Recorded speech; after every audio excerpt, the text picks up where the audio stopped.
இந்த உலகத்தையே படைச்சேன், உனக்கு வேணுங்கிற எல்லாத்தையும் கொடுத்தேன், எல்லாத்தையும் அனுபவின்னு சொன்னேன், எல்லாமே சரி, இல்லை என்று நான் கூறவே இல்லை.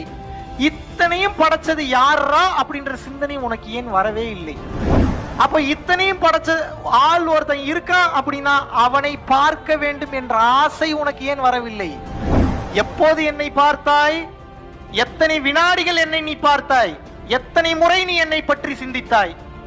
நீ என்னை பற்றி சிந்திக்கும் வரை நான் உன்னிடம் வரவே மாட்டேன். வார்த்தை கவனிக்கிறேன், உனக்கு உதவவே மாட்டேன்னு சொல்ல. அவர் என்ன சொல்றாரு? உன்னிடம் நான் வரவே மாட்டேன். ஏன் வரமாட்டேன்? நீ என்ன கூப்பிடல, நான் வரல. உன்னை நீ தாழ்த்திக்கொள், நீ இறைவனாலும் மற்றவர்களாலும் நிச்சயமாக உயர்த்தப்படுவாய். இந்த ஃபார்முலா தப்பா போறதுக்கு வாய்ப்பே இல்லை. உலகத்தோடு ஒட்ட ஒழுகல் பல கற்றும் கல்லார் அறிவிலாதார். நீ எவ்வளவு பெரிய ஞானம் அடைஞ்சவனா இருந்தாலும் இந்த உலகத்தோடு ஒட்டி வாழ்ற பக்குவம் எப்படின்னு தெரியல அப்படின்னா இந்த உலக